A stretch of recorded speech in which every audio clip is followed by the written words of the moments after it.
Halo, selamat siang teman-teman. Selamat siang waktu Belanda dan selamat malam waktu Indonesia buat teman-teman maba yang sudah join. Salam kenal, aku Vidya dan juga nanti akan ditemani oleh Kayla. Kami dari Divisi Advokasi Kesejahteraan PPI Utrecht. Dan juga nanti akan didampingi teman-teman dari PPI Utrecht yang lainnya. Kami dengan senang hati menyambut teman-teman semua. Selamat bergabung dan kita mau ucapin congratulations dulu nih buat teman-teman karena pastinya udah pada dapet LOA ya dari kampus, baik itu yang unconditional atau mungkin masih ada yang conditional dari UU, dari HU atau mungkin dari kampus lain di Utrecht. Selamat teman-teman. Boleh kasih applause dulu dong. Kasih reaction mungkin boleh.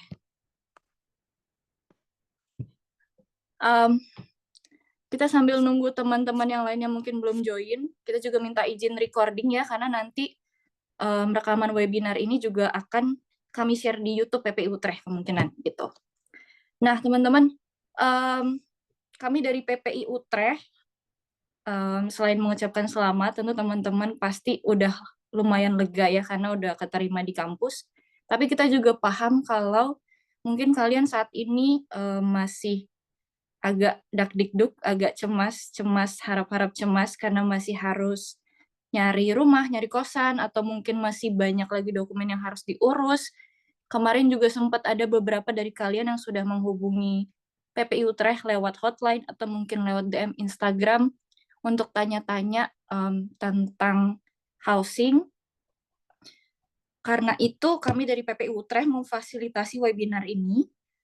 Kita mau sharing-sharing info ke teman-teman semua, apa aja sih yang harus diketahui, hal-hal penting yang harus teman-teman tahu dalam journey pencarian kosan di Utrecht. Gitu. Kayla mungkin boleh minta tolong share screen. Oke, jadi welcome to webinar housing yang diadakan PPI Utrecht 2025.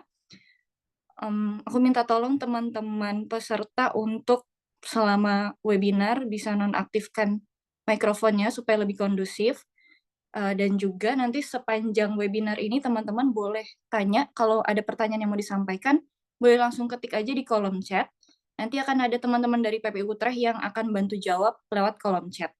Tapi kalau misalkan nanti pertanyaan teman-teman belum terjawab atau mungkin kalian lebih enak untuk menyampaikan secara langsung, nanti di akhir webinar akan ada dedicated time untuk sesi Q&A, jadi teman-teman boleh raise hand, nanti kita akan persilakan untuk on mic di akhir sesi, gitu. Sekarang aku minta teman-teman boleh ambil pena, ambil notebook, atau mungkin boleh split screen, sambil buka notes untuk catat karena akan ada banyak info penting yang kalian dapat sepanjang webinar ini. Yang pertama kita akan bahas peta Utrecht biar teman-teman dapat gambaran kira-kira gimana sih pencarian rumah dan gimana sih nanti tinggal di Utrecht. Kemudian yang kedua adalah tentang housing crisis, ini penting untuk teman-teman ketahui. Yang ketiga juga ada timeline reserve housing, sudah buka dari tanggal 7 kemarin, ini juga penting untuk teman-teman ketahui. Kemudian nanti akan ada sharing real life experience dari teman-teman PPI Utrecht tentang 9 housing providers. Jadi mereka akan sharing gimana pengalaman mereka dapat rumah dari berbagai macam channel housing yang ada. Kemudian nanti juga akan ada info tentang rent allowance atau hurtuslah. Dan terakhir ada tentang scams dan housing committee. Oke, sekarang kita langsung aja. Aku mau tunjukin ke teman-teman, ini ada peta Provinsi Utrecht. Kelihatan semua di layar ya? Jadi ada Provinsi Utrecht, ada juga kotanya, city-nya. Nanti teman-teman kalau cari rumah, pastinya pertama prioritaskan adalah di sekitar kotanya, kota Utrecht. Nanti setelah ini juga kita akan lihat lokasi kampusnya UU. Tapi yang mau aku bilang adalah, ini kita bisa lihat dari sini dulu ya. Jadi hal pertama yang harus teman-teman tahu dalam proses pencarian rumah adalah di mana lokasi kampus kalian. Kalau untuk UU, ini kita bicara soal UU ya, Utrecht University atau juga HU juga kurang lebih sama di Utrecht Science Park. Ada 3 lokasi. Yang pertama di Science Park, terus kedua ada di City Center-nya Utrecht, terus ketiga ada International Campus Utrecht. Kalau International Campus atau kita biasa bilangnya UCU, UCU, itu kurang lebih dekat-dekat sama Utrecht Science Park, nggak gitu jauh, tapi kalau City Center itu sekitar 30 menit by bus dari Utrecht Science Park. Biasanya fakultas-fakultas yang tua-tua yang pertama berdiri dari Utrecht University itu lokasinya di City Center, kayak Law, yang aku tahu itu, yang aku tahu Law. Jadi mungkin teman-teman dari yang masuk Fakultas Hukum nanti akan kuliahnya di City Center, tapi untuk fakultas-fakultas lain sebagian besar di Science Park, atau juga ada yang di International Campus Utrecht. Jadi yang pertama kalian harus pastikan adalah kalian akan ngampusnya di mana. Jangan sampai nanti teman-teman dapat rumahnya, dapat kosannya di SSH Science Park misalnya. Tapi ternyata kalian baru tahu belakangan kalau kalian ngampusnya di City Center gitu. Sebenarnya nggak apa-apa juga, sebenarnya bersyukur bisa dapat rumah, tapi jangan sampai karena kalian nggak tahu, karena kalian nggak pastiin di awal kalian ngampusnya di mana, dapatnya di Science Park, kan jadi kayak ya gitu, kayak ya gitu. Jadi kalian harus tahu dulu di mana ngampusnya, kecuali kalau memang kalian udah aware dengan jaraknya, kalian dapatnya di Science Park tapi ngampusnya di City Center, kalian udah aware dengan itu, nggak masalah dengan jarak dan transport dan sebagainya, nggak masalah, karena dapat rumah aja itu udah bersyukur. Boleh ke slide sebelumnya, Kayla? Setelah kalian tahu lokasi kampusnya di mana, kalian bisa mulai hunting rumah sebelumnya peta, balik ke peta Utrecht. Nah, kalian bisa cari lokasi-lokasi yang fokusnya, prioritasnya adalah di sekitar kampus kalian. Tapi kalau misalkan susah, karena cari rumah di Utrecht susah, kalian bisa juga buka mata untuk cari rumah di daerah-daerah sekitar Utrecht, atau bahkan di kota sekelilingnya Utrecht. Kayak misalnya kalau agak ke utara itu ada Maarsen. Kebetulan aku sendiri tinggalnya di Terweide, itu dekat dengan Maarsen. Kalau by bus itu sekitar 1 jam dari Science Park. Kalau misalkan di sebelah timur bisa cari di sekitar Zeist, Stuthofen, atau bahkan sampai Amersfoort. Kalau kalian nggak masalah dengan jarak dan transportasi, lagi-lagi, kalian bisa juga buka mata untuk cari ke daerah-daerah lain. Di selatan mungkin ada Nieuwegein, ada Houten, atau ada IJsselstein di sebelah barat, Woerden, dan sebagainya. Gitu. Jadi langkah pertama, kalian pastiin kalian ngampusnya di mana. Langkah kedua, fokuskan prioritas untuk cari housing di sekitar kampus, tapi juga jangan tutup mata untuk cari rumah di daerah-daerah sekitar. Gitu. Kenapa? Karena saat ini di Belanda umumnya, atau di Utrecht khususnya, itu sedang mengalami yang namanya housing crisis. Apa itu housing crisis? Mungkin Kayla boleh lanjutkan untuk dijelaskan. Oke, thank you Kak Vidya. Jadi, housing crisis ini karena adanya demand housing yang lebih tinggi daripada ketersediaan housing gitu. Dan hasilnya ini, harga housingnya semakin meningkat terutama di Utrecht, Amsterdam, dan kota-kota Randstad yang lainnya gitu. Nah, tapi perlu diingat juga kalau kamu nggak punya housing permanen yang nggak bisa register, itu kalian nggak bisa daftar ke municipality. Sedangkan deadline-nya itu maksimum 3 bulan. Jadi, walaupun misalnya dapat housing di daerah Utrecht, pastiin kalau registrasi itu possible gitu. Dan bukan sublet.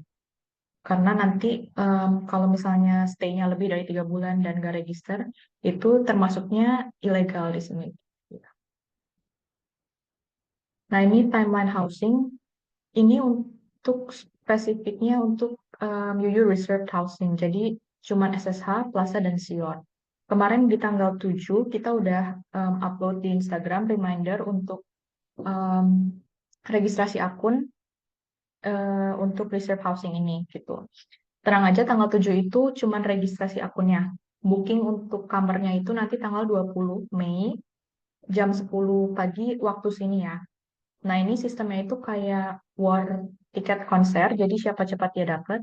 Dan berdasarkan pengalaman sebelum-sebelumnya itu, eh, housing ini, untuk reserve housing ini cepat banget habisnya. Jadi, kalau misalnya telat beberapa menit pun, biasanya udah nggak ada gitu. Nah, nanti kalau misalnya dapat reserve housing ini, Agustus itu udah mulai periode sewa, jadi meskipun kalian misalnya belum nyampe di Utrecht, itu periode sewanya udah mulai gitu. Karena September awal kita udah mulai periode perkuliahan. Ya, pertama ini kita udah langsung masuk ke reserve housing. Eh, ini pertama SSH dulu dan bakal dibantu sama Kak Dino. Oke. Halo semuanya, kedengeran ya suaraku ya? Jelas? Oke. Kenalin aku Dino, aku dari PPI Utrecht. Jadi aku mau sharing pengalamanku dapetin SSH ini sebagai salah satu reserve posting juga dari UU yang disediakan. Mungkin next, nih.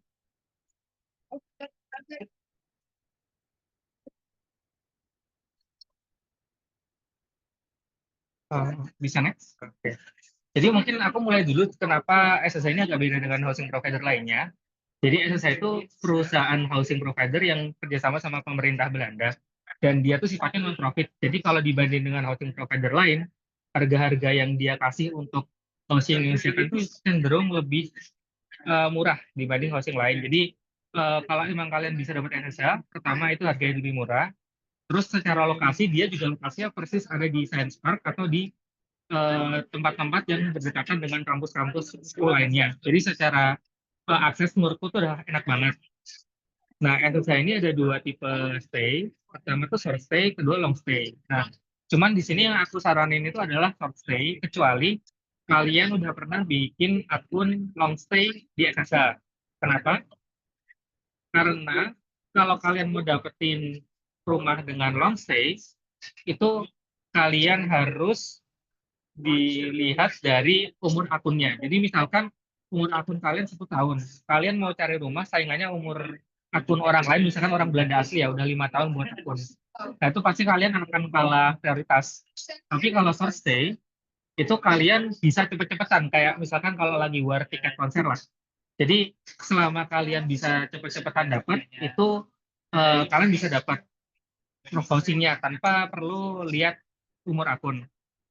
Nah, tapi sanksi ini dia hanya bisa berlaku selama 1 tahun. Jadi buat kalian yang tinggalnya bakal dari setahun, yang misalkan masa studinya 2 tahun gitu, itu tahun keduanya kalian tetap perlu cari ruang atau housing lain lagi karena housing ini tahun berikutnya akan dipakai oleh orang lainnya karena memang South ini tujuannya adalah bantu orang-orang internasional untuk semacam settle in dulu lah di tahun pertamanya. Di tahun keduanya karena kalian udah di Belanda, diharapkan kalian bisa cari tempat sendiri. Nah, berbeda dengan long stay yang kalian kontraknya tuh indefinite, jadi bisa sampai kapan aja sampai kalian mau selama kalian masih jadi student. Cuman long stay ini emang agak, kalaupun kalian bisa pun agak susah karena ada maksimal umurnya 27 tahun. Jadi kalau waktu kalian daftar kalian lebih dari 27 tahun, kalian cuma bisa daftar short stay. Nah, untuk ruangannya sendiri ada dua tipe, studio sama room. Studio itu kayak studio apartemen yang kalian tahu biasanya, jadi ruangan untuk kalian sendiri. Kalau room itu biasanya kalian punya ruangan sendiri, tapi kayak kitchen, terus toilet, kamar mandi, itu sharing dengan orang lainnya. Nah, ini sharingnya tuh agak beragam, mulai bisa dari 2 orang aja, sampai bisa misalkan, tahu ada yang bisa share berdelapan gitu, agak banyak. Jadi itu tergantung sama housing providernya juga. Nah, untuk biaya yang di SSA ini, kalau kalian mau register langsung, kalian harus bayar biaya pertama awal dulu itu 35 euro. Tapi kalau short stay, karena kalian kerjasama dengan Uni, itu sifatnya gratis. Hanya ketika nanti kalian sudah mulai, udah dapat tempat, terus kalian udah mulai booking deposit, itu akan ada extra charge lagi 95 euro. Untuk harga bulanannya sendiri all in itu sekitar 550 sampai 900 tergantung tipe ruangan sama tergantung housingnya ada di mana. Tapi ini belum termasuk rent allowance. Jadi kalau misalkan kalian dapat studio tapi kalian eligible untuk rent allowance, itu bisa jadi harga kalian justru lebih murah daripada yang punya room. Karena rent allowance hanya berlaku buat penyewaan yang sifatnya self-contained, jadi kayak studio doang. Kalau untuk room, jadi kalian nggak bisa dapat rent allowance. Mungkin itu yang perlu diingat ya. Terus untuk kontraknya, kalau SSI seperti yang aku tahu, itu pertama ada biaya deposit 95 euro. Terus kalian perlu bayar 1 bulan pertama dan 3 bulan terakhir. Kenapa banyak banget yang perlu dibayar di awal? Karena ini untuk mencegah, misalkan kalian udah dapat pengganti housing untuk tahun kedua, dan supaya orang bisa hitungannya tetap bayar lah. Jadi mereka nggak kabur ketika udah dapat housing baru gitu. Nah, kontrak ini kalau misalkan kalian udah dapat housing baru nih, terus kalian mau terminate, itu kalian nggak bisa langsung terminate, tapi kalian bisa transfer ke misalkan orang lain yang mau ambil. Jadi misalkan aku mau selesai Mei ini nih, padahal masih sampai Agustus kontraknya. Nah, aku harus cari orang lain yang juga student di UU yang mau melanjutin kontrakku. Baru setelah dapat itu, uang sisanya itu dibalikin ke aku gitu. Terus next. Nah, untuk lokasinya ini seperti aku bilang tadi itu agak menyebar, tapi kebanyakan di satu tempat dengan kampus lainnya. Jadi misalkan ada semacam 3 atau 4 yang di Science Park, dan ada satu yang di Kraken Pit Plain itu di International College Utrecht. Kalau kalian di Science Park itu seperti aku, kemungkinan kalau kalian mau ke kelas itu cuma 5 menit doang jalan. Tapi kalau kalian di tempat yang berbeda, misalkan di International College Utrecht, terus kampusnya di Science Park, atau dari Science Park kampusnya di International College Utrecht, itu mungkin kalau jalan 20 menit, kalau sepeda mungkin sekitar 5-10 menit. Dan ini tuh kampus Science Park tuh agak jauh dari sentral atau city center. Dan kalau misalkan naik kereta, bus, atau sepeda, mungkin yang makan waktu 20-30 menit lah. Kecuali Warande ya, jadi ada satu tempat tuh di Zeist yang kuning agak jauh ke kanan itu ada di kota lain, tapi sebenarnya kalau untuk standar Belanda nggak jauh-jauh banget sih dibanding beberapa teman yang aku tahu. Jadi kalau misalkan kalian agak kalian dapat pilihan untuk stay di beberapa kota yang jauh dari Utrecht kayak Zeist, nah kan di map itu sebenarnya nggak terlalu jauh, jadi dicoba dulu aja. Atau kalau kalian nggak yakin, bisa nanti dari PPI Ultra ada jasa online viewing, bisa minta bantuan untuk liatin dulu. Next. Nah, ini tipe housingnya, mulai dari kiri ke kanan, dari atas ke bawah, itu ada Kitchen Pit Plain. Dan yang kanannya lagi itu ada Warande, bawahnya itu ada Johanna, terus kiri bawah itu ada Bishopen, dan kiri kanan itu ada Kamrisland. Nah, ini masing-masing itu ada tipenya juga. Kalau misalkan yang Kitchen Pit Plain itu kebanyakan tuh studio, tapi selain itu mereka ada campuran studio dan room juga gitu. Terus ini contoh kamarnya. Yang paling kiri itu contoh flat atau loft studio di Kraken Pit Plain. Jadi lantai bawahnya tuh kayak living room, kitchen, pokoknya tempat living quarters-nya. Terus di lantai atasnya tuh ada kayak I think tempat tidur dan bathroom. Terus yang di tengah itu tempatku itu di Johanna, itu room doang. Dan kanan tuh Cambridgeland itu juga room doang seperti itu. Nah, ini cost breakdown-nya. Jadi untuk aku sendiri tinggal di Johanna, itu room sharing dengan 5 orang, dengan kitchen dan bedroom-nya sharing. Itu aku dapat base rent 392 euro. Terus masih ditambah service charge sebanyak 217 dan total rent-nya 600. Nah, ini kalau lihat dari service cost-nya sendiri, kelihatan paling mahal itu ada di heat sama di inventory ya. Karena aku dapat tempat tuh full furnish, jadi dari SSI-nya tuh ngasih full furnish, jadi aku harus bayar itu per bulan. Terus heating tuh lumayan mahal karena wajar biaya heating itu kalau tiap winter mungkin hampir 24 jam kalian nyala heatingnya. Dan itu makan energi banyak banget. Jadi 50 euro tuh menurutku lumayan tinggi tapi wajar sih. Tapi ini bisa, jadi konsepnya adalah kita kasih deposit, nanti kalau di akhir kontrak itu kita pemakaiannya nggak setinggi yang mereka estimasikan, itu kita bakal dapat reimbursement dari situ gitu. Jadi bukan berarti ini akan hilang, tergantung kalian sering pakai heating apa enggak. Next. Oke, untuk tipsnya kayak tadi aku bilang, studio itu harganya biasanya lebih mahal, tapi kalau misalkan ditambah sama rent allowance, kalau kalian eligible tuh justru bisa lebih murah dari room. Jadi jangan serta-merta cari room kalau emang mau cari paling murah, nanti ada hitungannya.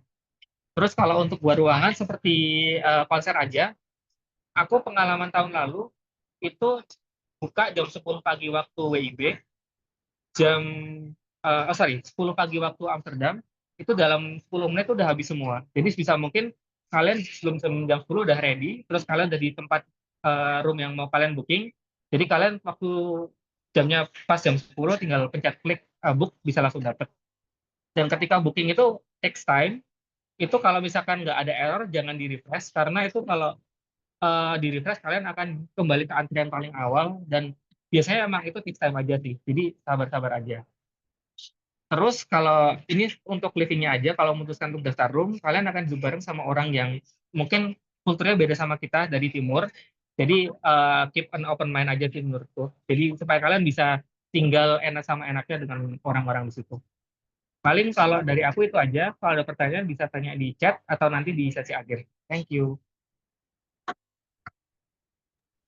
Oke, thank you Kak Dino. Nah, sekarang kita bakal ke reserve housing yang kedua, yaitu Plaza yang di Science Park, ya. Dibantu sama Kinan. Thank you, Kayla. Halo semuanya, perkenalkan aku Kinan dari PPI Utrecht. Di sini aku selanjutnya akan bahas untuk reserve housing selanjutnya yaitu Plaza ya, teman-teman. Oke, untuk beberapa informasi umum, registrasinya ini juga sama melalui reserve housing UU atau HU. Kita punya deposit sama ya kayak beberapa reserve housing lain. Itu depositnya cukup besar juga. Biasanya kalau di kita ada 900 euro ditambah rent bulan pertama sama ada biaya adminnya. Jadi ketika sekali bayar itu lebih kurang hitungannya kayak 2 bulan sewa gitu ya, lebih sih bahkan. Nah, untuk tuslah di sini, tuslahnya, allowance-nya kita available, dan fasilitas yang ada di sini itu berupa common room sama laundry. Kalau untuk gambarnya, sebagai gambaran buat teman-teman, ini ada gambaran gedungnya ya, karena kita satu lokasi yang untuk reserve housing, jadi cuma ada satu tempat ini di 54. Ini building kita, Plaza. Oke, untuk lokasinya di sini ada satu di Science Park di 54. Ada sih satu lokasi lain, tapi ini di luar reserve housing-nya. Untuk jarak ke beberapa tempat ya, untuk Science Park Building sini deket banget. Biasanya kalau jalan paling cuma 2-10 menit, baik juga gitu. Ada beberapa building-building itu yang bahkan persis di depannya Plaza itu sendiri ya, yang mungkin agak jauh itu buat ke beberapa fakultas-fakultas yang di UCU sama di Utrecht Sentralnya. Dan di sini nih supermarketnya juga ada di sekitar beberapa building-building itu, ada Spark di sini. Jadi reachable via bike atau jalan. Oke, next. Untuk tipe housingnya sendiri, ini untuk Plaza semuanya studio, terbagi dua, beda luasnya aja, ada yang 16 atau 18, 18 kalau aku nggak salah, sama yang satu lagi yang lebih gede, 24 meter persegi. Tapi semuanya studio, so you have your own kitchen, bathroom, bedroom udah jadi satu. Mungkin kalau kelihatannya karena udah jadi satu sama tempat kitchen sama kamar mandinya, jadi kayak kelihatannya ini lebih kecil, tapi karena you have your own space, semuanya ada jadi satu. Nah, kembali lagi seperti yang tadi dijabarkan sama Mas Dino, karena ini studio, basic rent kita memang 576 lebih mahal, dan ditambah fee itu sekitar 100-200 euro per bulannya, jadi in total itu bisa sampai sekitar 800-an euro dalam sebulan. Tapi karena kita ini studio dan kita eligible buat tuslah, ujung-ujungnya in the end justru aku dapat lebih murah dibanding yang sharing room karena dalam sebulan itu untuk yang tipe kamarku ya habis di 800 euro, tapi tuslahnya sendiri aku bisa dapat 300-an euro. Jadi nggak nyampe paling cuma 500 sekian euro gitu. Itu untuk hasilnya. Jadi untuk teman-teman yang mempertimbangkan lagi mencari mana yang lebih murah, jangan di skip untuk yang housing studio karena eventually bisa jadi malah justru lebih murah dan you get to have your own space gitu. Oke.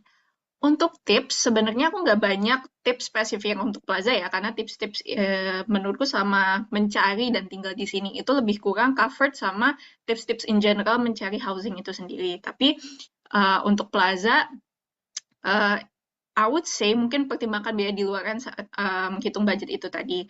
Kalau untuk service fee normal sih menurutku sekitar 100 sampai 200 euro. Cuma laundry kita di sini itu kan separate ya. Jadi ada fasilitas laundrynya sendiri dan kita nggak dapat itu di kamar.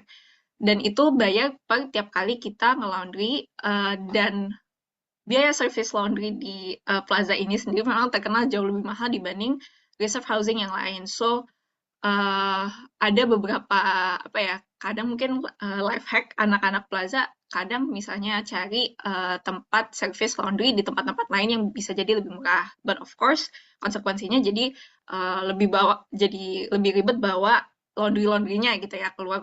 Meanwhile, you have your own laundry service di gedungnya. But it is more expensive dibanding yang lain. But other than that, menurutku nggak ada concern yang cukup apa ya, mungkin perlu dipertimbangkan sih, paling itu aja. Terus, satu lagi soal tipe kontrak, sorry agak kemis tadi. Untuk tipe kontrak di Plaza itu adanya short stay semua, jadi kontraknya itu definite 1 tahun 12 bulan. There were cases di mana anak-anak bachelors dulu, dan setahuku itu beberapa yang bisa kayak gini tuh yang Dutch ya. Mereka ada yang bisa dapat indefinite contract, tapi as far as I'm concerned, kayaknya hal ini nggak applicable lagi sekarang. Jadi untuk yang sekarang hanya bisa reserve buat 12 bulan. Jadi semuanya short stay, nggak ada tipe yang berbeda. Yang membedakan itu cuma luas kamarnya. Semuanya studio. So, that's everything. Mungkin sharing kalau pengalamanku waktu tahun lalu itu aku open lebih waktu itu dari satu provider, tapi aku dibantu sama temenku juga karena ada temenku yang ikut waktu itu lagi slow juga. Tapi abisnya emang cepet banget. Sekitar 2-3 menit itu seingatku udah pada habis kamar-kamarnya. So make sure bener-bener cepet, internetnya cepet, dan kayak kata Mas Dino tadi, selama belum ada error, nggak usah di-refresh. Jadi make sure langsung cepet gitu ketika jamnya publish, karena 2-3 menit biasanya cepet banget habis. Oke, so that's all for me.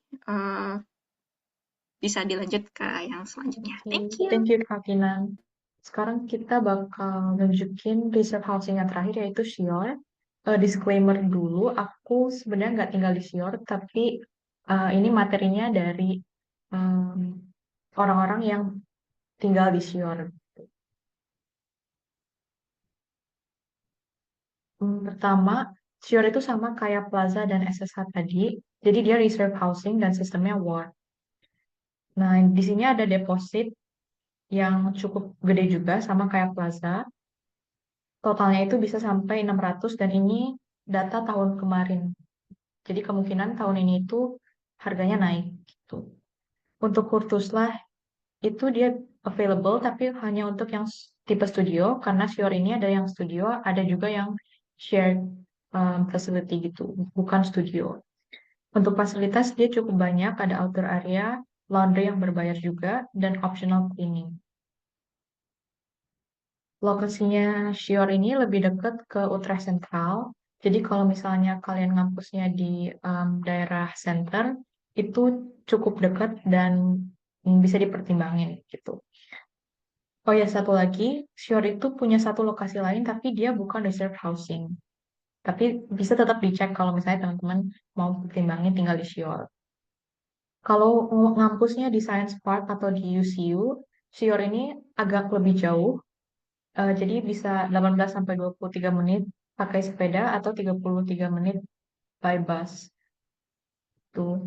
Tapi salah satu advantage-nya kalau tinggal di Sior ini, dia benar-benar dekat ke hampir semua fasilitas gitu, termasuk supermarket, stasiun, dan juga kayak fasilitas-fasilitas restoran dan lain-lain yang ada di tengah kota. Nah, kayak yang aku bilang tadi, tipe housing-nya ini ada dua. Ada yang studio dan juga shared facility gitu. Jadi kalian punya room private, tapi bathroom dan kitchen-nya itu sharing. Untuk basic rent ini per 2024-2025 ini 310 sampai 465 euro. Dan ini excluding other fees. Nah, other fees-nya ini aku cantumin di bawah, bisa dilihat additional monthly fees atau costs. Dan ini cukup tinggi untuk housing di Shior. Jadi totalnya itu kalau kalian pilih yang studio bisa sampai 1000 euro. Dan kalau yang shared itu bisa mencapai 600 euro, tergantung pemakaian pribadi. Tapi perlu diingat lagi, kalau meskipun kalian misalnya dapat studio dan itu di atas 1000 euro, kalian bisa apply untuk Kurtuslah. Sedangkan kalau misalnya untuk yang private, kalau untuk yang shared itu 600 euro, kalian nggak bisa apply untuk Tuslah. Tipsnya sama kayak reserve housing lainnya, satu Kurtuslah tadi, pertimbangin kalian kalau misalnya milih studio atau bukan studio gitu. Dan yang kedua, pastiin koneksi internet lancar dan udah pilih housing Shior saat war untuk booking di tanggal 20. Ya, untuk Shior segitu aja. Kalau misalnya ada pertanyaan bisa ditanyain di chat atau di Q&A di akhir ya. Selanjutnya kita bakal bahas housing-housing yang di luar reserve housing. Yang pertama itu Kanvas. Dan ini bakal dibantu sama Kak Faiz. Halo, halo. Ya, kenalin aku Faiz, aku tinggal di Kanvas saat ini. Kita akan bahas soal housing di Kanvas. Next, please. Next slide, please. So, untuk informasi umumnya sih, depositnya 2 bulan sewa base rentnya ya, sama sewa bulan pertama. Jadi untuk deposit untuk pembayaran di awalnya cukup gede karena ada deposit 2 kali bulan, 2 kali deposit, 2 kali sewa dan sewa bulan pertama juga. Untuk Hurtuslah sayangnya sekarang tidak tersedia karena harga base rentnya udah lewat dari maksimum Hurtuslah, yaitu 900 euro. Fasilitasnya lengkap, ada common space, ada cinema room, ada study space, dan ada laundry room juga. Cuman laundry roomnya berbayar 2,5 euro sekali nyuci. Next, lokasi Kanvas ini cukup dekat sentral ya. Jadi kalau dari sentral itu kalau naik tram itu sekitar 8 menit, naik sepeda juga sekitar 8 menit. Kalau ke Utrecht Science Park bisa pakai tram, sekali tram langsung nyampe ke di Science Park itu sekitar 20-an menit. Juga lokasinya dekat dengan supermarket ya. Ada supermarket dan ada ini juga untuk yang Muslim ada deket ada masjid dan ada toko Slagerij. Slagerij itu namanya toko daging halal. Jadi kalau mau beli sesuatu yang halal atau mau Jumatan, deket banget situ. Next. Nah, tipe housingnya ada yang studio dan ada yang one bedroom apartemen. One bedroom apartemen ini biasanya untuk couples, jadi bisa buat 2 orang, tapi biasanya couples. Basic rentnya 960 sampai 1.600 untuk yang couple itu. Nah, makanya kayak udah nggak bisa dapet Hurtuslah lagi. Dulu sih masih bisa, terus sekarang udah nggak bisa, sayangnya. Service charge sekitar 170 sampai 200 euro, tergantung tipe apartemennya. Ini enaknya adalah kontraknya indefinite selama menjadi mahasiswa. Jadi terutama ini untuk yang kalau buat yang PhD atau yang buat bachelor ini enak banget karena begitu dapat udah nggak perlu ganti-ganti untuk 4 tahun ke depannya. Ini indefinite kontrak tapi juga ada minimum kontraknya 12 bulan. Begitu. Nah, sayangnya ini sebelumnya ini jelas banget dia dulu tuh untuk Kanvas ini pasti bukanya setiap sebulan sekali tiap hari Rabu pertama. Tapi sayangnya sekarang udah random. Jadi kayak mesti dicek-cek terus atau join ke mailing listnya mereka untuk dapat notifikasi dari mereka. Sama tipsnya juga siap-siap juga untuk depositnya karena depositnya tadi berarti kalau misalnya kalian dapat yang studio berarti sekitar 900 euro dikali 3 berarti 2.700 untuk pertama kali masuk. Tapi ntar deposit ini akan balik setelah mereka ada checking pas kalian keluar, kayak kalau ada barang yang kalau misalnya room kalian nggak rusak atau apa, bakal balik semuanya. Begitu. That's it for Canvas. Next, Nina Devis. Okay, thank you, Kak Faiz.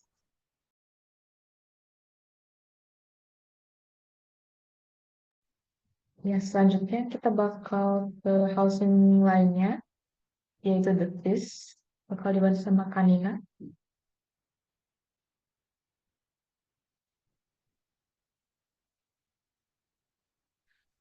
Halo, suaraku terdengaran nggak? Kedengaran tapi ada ekonya, Kak. Oke, sebentar. Ya. Masih terdengar? Masih eko? Oke, enggak, udah bagus. Oke.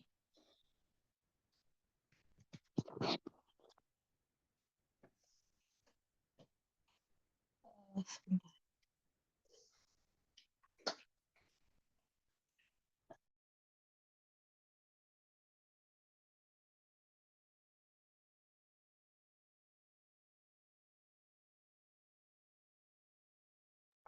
Ya, halo semua. Perkenalkan, namaku Nina, juga dari PPI Utrecht.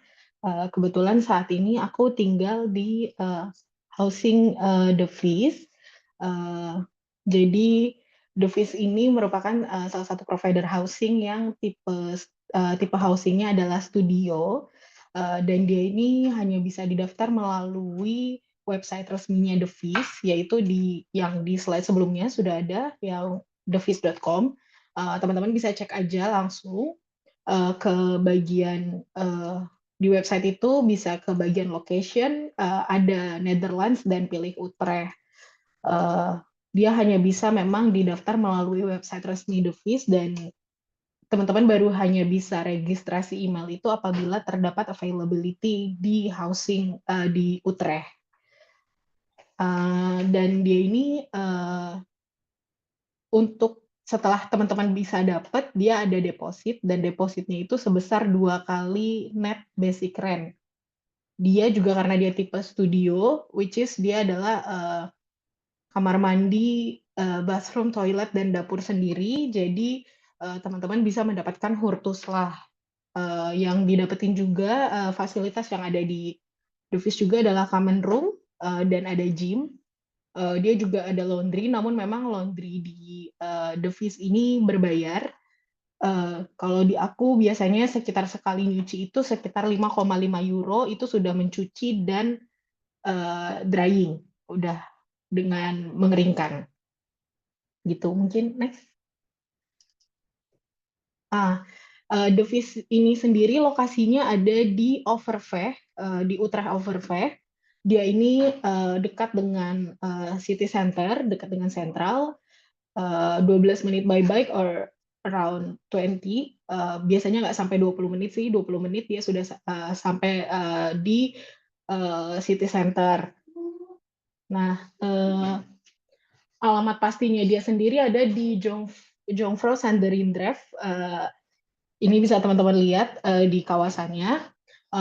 Dia untuk ke Science Park itu ada bisa menggunakan bus 35 menit, dan untuk ke arah UCU bisa menggunakan bus selama 45 menit. Mungkin untuk Science Park Building dan UCU ini teman-teman perlu transit di sekitaran City Center untuk mencapai building kampus yang ada di Science Park atau yang ada di UCU. Tapi kalau untuk teman-teman yang berkuliah di City Center biasanya cuma 1 kali naik bus saja, dan itu bus stopnya ada persis di depan The Fizz.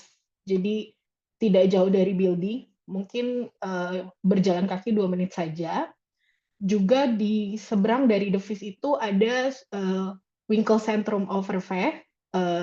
Di dalamnya banyak supermarket seperti Albert Heijn, Lidl, Dirk, untuk teman-teman bisa beli keperluan sehari-hari. Begitu juga ada toko Turki yang menjual berbagai daging ayam, dan maksudnya teman-teman cari daging yang murah.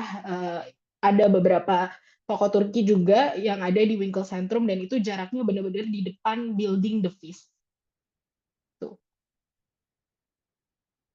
Nah, untuk tipe housingnya sendiri, dia memang studio, basically studio, tapi dia ada yang single medium dan ada yang double large.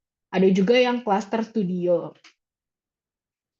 Single medium ini tipe yang paling biasa dipergunakan. Ini bisa teman-teman lihat sendiri, dia juga sudah ada kisaran harganya. Untuk single medium itu untuk yang ada di lantai 2 sampai 15, karena biasanya kita mendapatkan di lantai 2 dari 2 sampai 15, itu dia harganya ada di basic rent-nya di 731,93. Double large itu bisa teman-teman lihat basic rent-nya 900,07. Bedanya apa antara single medium dan double large? Ini bedanya sebenarnya hanya di ukuran kamar. Kalau di single medium itu dia 20 sampai 22 meter persegi. Kalau di double large itu bisa 42 sampai 44 meter persegi. Jadi bedanya di ukuran kamarnya saja. Tapi kurang lebih fasilitas yang didapatkan sama, cuman karena bedanya di ukuran kamar, bednya juga lebih besar yang double large. Nah, tipe yang lainnya adalah cluster studio. Ini cluster studio ini dia juga studio, cuman dia pintu depannya ada 2 lapis pintu. Jadi pintu pertama untuk masuk, dan habis itu ada pintu kecil-kecil untuk masuk ke studio clusternya lagi dengan ukuran yang memang lebih kecil dibanding single medium dan double large begitu. Karena cluster studio itu dia di dalam satu cluster ada sekitar 4 kamar kalau saya tidak salah. Oke, boleh next. Ya, ini adalah contoh gambar yang untuk single medium. Kebetulan kamar saya juga kurang lebih seperti ini, single medium. Dan ini adalah kisaran harga yang saya bayarkan. Waktu tahun 2024, basic rent saya itu masih di 697 euro. Dan dengan tambahan seperti servis lainnya, total bayaran saya per bulan adalah 934,78 euro. Namun memang seperti disampaikan di awal bahwa housing The Feast ini bisa mendapatkan Hurtuslah. Jadi pengurangannya kurang lebih yang saya bayarkan adalah dari 934 euro total harganya, saya mendapatkan Hurtuslah sekitar 400 euro, jadi kurang lebih yang saya bayarkan sekitar 500 euronya, begitu. Nah, untuk rental periodnya di The Feast ini, minimal rental periodnya adalah 12 bulan, dan kamu bisa berada di situ as long as you are student. Jadi selama kamu bisa membuktikan bahwa kamu adalah student, kamu tetap bisa tinggal di situ. Jadi sama seperti Canvas, buat teman-teman yang bachelor ataupun PhD, bisa sekali saja langsung dapat dan udah bisa stay di situ. Tapi memang kembali lagi, ini adalah tipe housing yang student housing, isinya benar-benar student. Jadi kita tadi ada common room apa segala macam, jadi kita saling menjaga gitu loh. Dalam artian di kamar kita adalah pribadi kita, maksudnya kayak kebebasan kita, tapi untuk di luar dari area kamar kita juga kita harus saling menjaga gitu. Juga ketika kayak keributan gitu, jadi bisa saling menjaga aja. Mungkin itu boleh next. Ini untuk tips mendapatkan The Feast. Memang saya tahu di The Feast itu susah sekali mendapatkannya, karena saya juga susah dapetin The Feast-nya. Tips yang pertama, bisa teman-teman cek website, atau di websitenya The Feast bagian Utra itu ada bisa apply newsletter. Bisa silakan saja apply, dan itu kalau nggak salah saya masukin juga kebutuhan teman-teman itu masuk di bulan apa. Tapi untuk The Feast ini kasusnya adalah dia tidak menerima LOA. Jadi dia hanya menerima lembar status keaktifan teman-teman sebagai mahasiswa. Dalam artian kalau LOA kita kan baru mulai berlaku itu per 1 September. Jadi teman-teman baru bisa daftar The Feast itu setelah dia berlaku, setelah 1 September. Nah, Tips yang kedua, check on regular basis between the beginning of each month or at the end of the month. Ini juga agak tricky teman-teman. Jadi kalau sekarang di akhir bulan Mei sampai awal bulan Juli itu teman-teman daftar untuk housing the fees di bulan Juli untuk masuk di bulan Juli. Jadi kalau teman-teman mau masuk di bulan September, teman-teman itu bisa mulai coba cek website the fees dari akhir bulan Juli sampai awal bulan Agustus. Itu teman-teman udah bisa mulai cek dan coba apply website the fees karena memang status kemahasiswaannya baru aktif di bulan September. Jadi teman-teman baru bisa masuk di the fees di bulan September begitu. Nah, yang ketiga, pertimbangkan hurtuslah atau tunjangan yang bisa didapatkan. Jadi memang pun dia tipe studio dan yang kita bayarkan lebih sampai 900 euro, hampir 1000 euro, tapi kita juga bisa dapat hurtuslah. Jadi yang pada akhirnya dibayarkan adalah 500 euro. Begitu dari saya. Terima kasih. Thank you, Cornelia. Up next, kita bakal bahas Holland to Stay dan yang bakal dipresent sama Kak Hendry. Halo teman-teman, apakah suara saya kedengaran? Oke. Selamat siang teman-teman. Terima kasih atas waktunya. Aku akan menjelaskan secara singkat tentang akomodasi Holland to Stay, lalu akan dilanjutkan dengan pengalamanku untuk tinggal di Holland to Stay. Jadi Holland to Stay itu adalah perusahaan rental properti. Jadi mereka itu tidak hanya menyediakan rental untuk student, tapi juga untuk orang lain, pekerja atau keluarga segala macamnya. Namun ada beberapa gedung yang memang ditujukan untuk pelajar. Dan ini perlu dilihat di websitenya untuk bisa tahu informasinya lebih lanjut karena Holland to Stay ini tersebar di seluruh wilayah di Belanda. Jadi bukan hanya di Utrecht, terutama di kota-kota besar seperti Eindhoven, Amsterdam, dan lainnya, mereka pasti ada Holland to Stay. Lalu sistemnya itu bisa lewat lottery atau direct booking. Cuman biasanya mereka terkenalnya lewat lottery dan ada registrasinya, one time register fee-nya itu sekitar 29,5 euro. Lalu kalau jika untuk reservasi lewat housing universitas biasanya gratis. Seperti saya itu biasanya saya itu dapat housing ini dari website yang saya klik dari website akomodasinya universitas, jadi itu perlu dicek.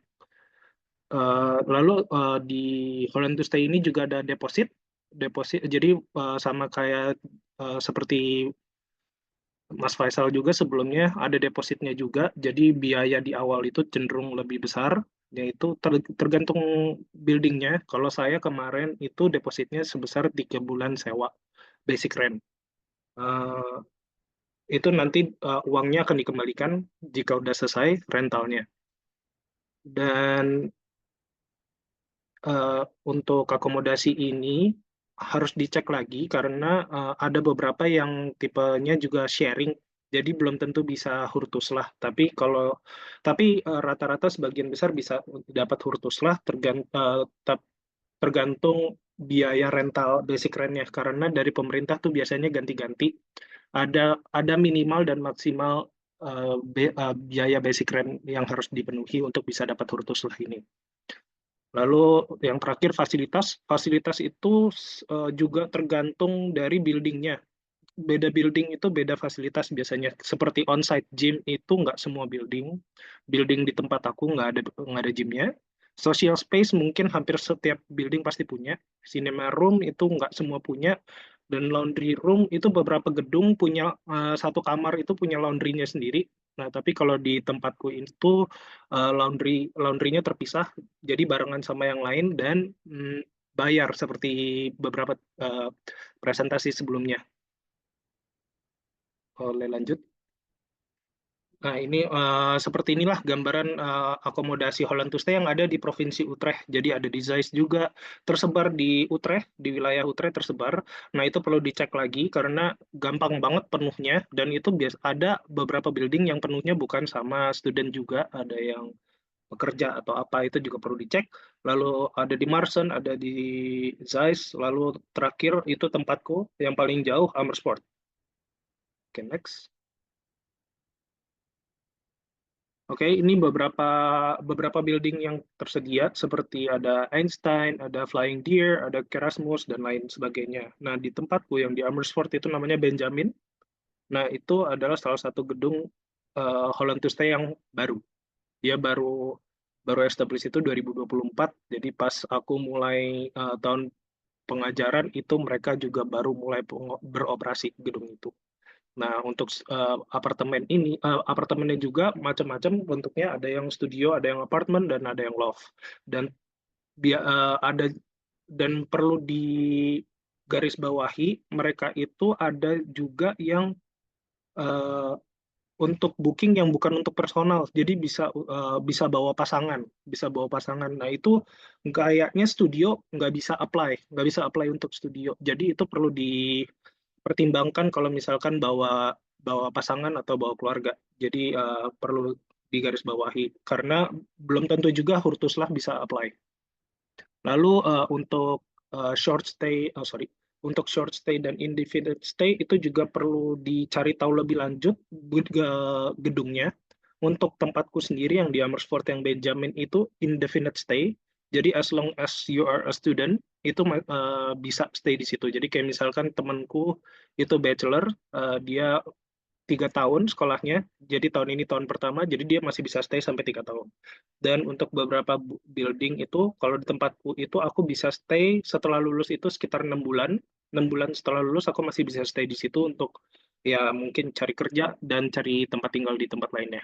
Lalu untuk harga sewa itu excluding service charge, jadi itu 645 itu baru basic rent-nya aja. Jadi mungkin in total itu bisa sampai 900 bahkan sampai 1000. Cuman yaitu pertimbangannya adalah Hurtuslahnya itu.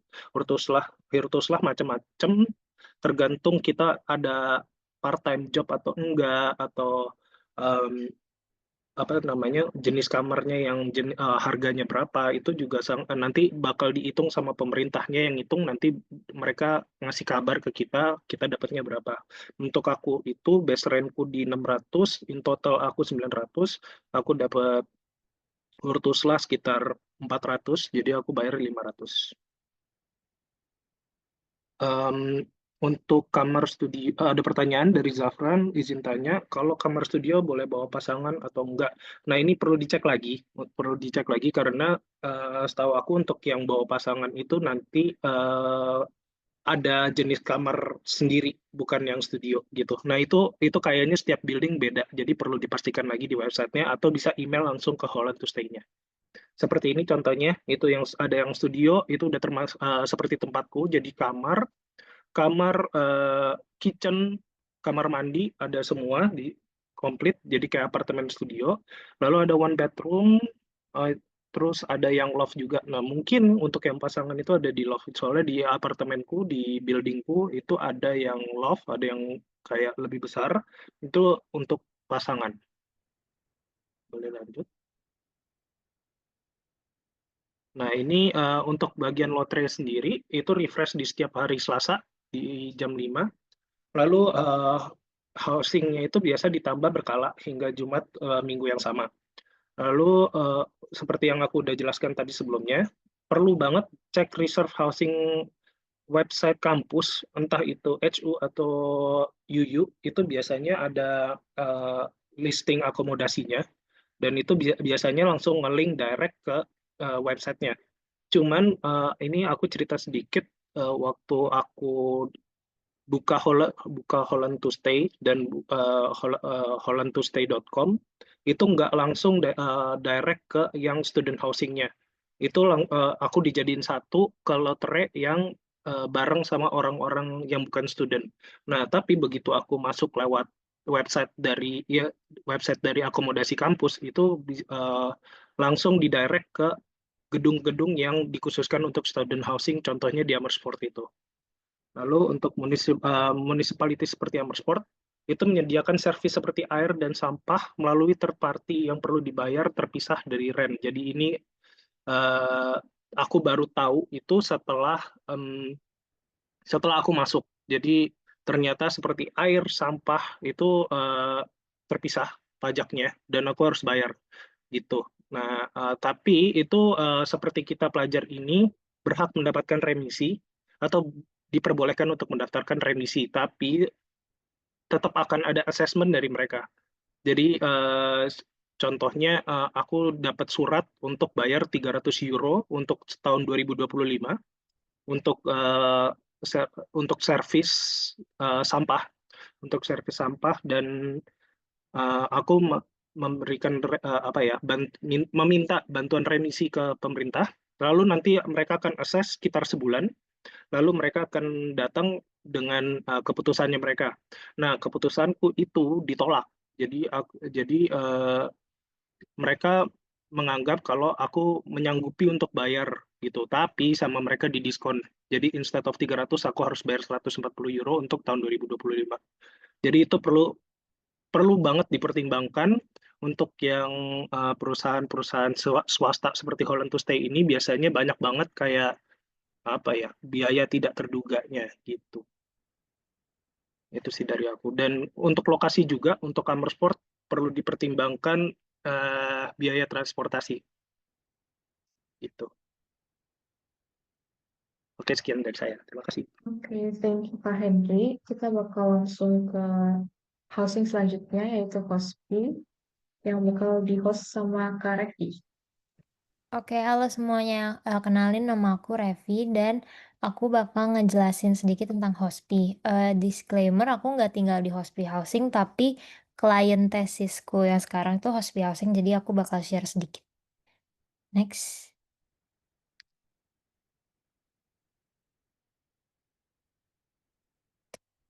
Untuk informasi umum buat Hospi Housing itu, jadi dia tuh modelnya, dia perusahaan housing yang menyediakan kamar-kamar kosong di Belanda dan tinggalnya itu sama keluarga-keluarga lokal Belanda. Gimana cara daftarnya? Daftarnya itu bisa langsung di websitenya Hospi Housing, gratis, nanti ada biaya kalau memang sudah menemukan kamar.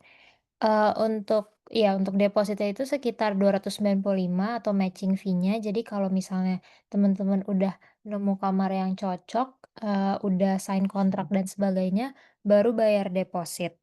Dan itu juga kadang beda-beda karena, tergantung host-nya. Ada host yang mau minta depositnya sebulan, ada yang 2 bulan, tapi itu bisa diomongin lagi sama host-nya. Terus untuk hurtuslahnya tidak tersedia, kenapa? Karena untuk average rent buat Hospi Housing itu sekitar di 600. Jadi banyak rumah yang mulainya di 400 euro sampai di 800 euro itu masih ada. Untuk fasilitas juga tergantung housing karena rumahnya itu berbeda-beda dengan keluarga Belanda, jadi fasilitasnya itu nanti sesuai preferensi kita atau enggak sesuai pas matching tuh kita dapat apa, nanti bakal kelihatan semua, deskripsinya. Boleh lanjut?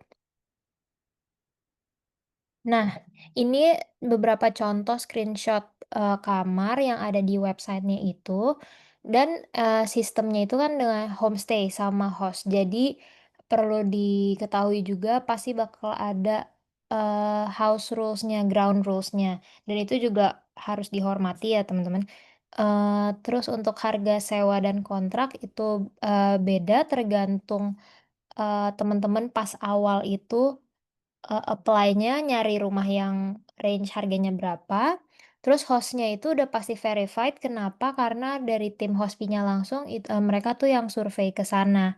Jadi nanti foto-foto yang ada itu dari tim Hospi, jadi udah pasti itu aman. Terus untuk Hospinya sendiri, dia juga menyediakan kayak fasilitas, ngurusin administrasi pas kalian nyampe di Belanda. Karena pas nyampe di Belanda kan masih pakai visa yang, temporary itu. Nanti dibantuin sama orang-orang dari Hospi buat daftar izin tinggalnya, untuk ngurus dokumen dan semuanya itu udah gampang banget karena bakal dibantuin sama mereka. Boleh lanjut?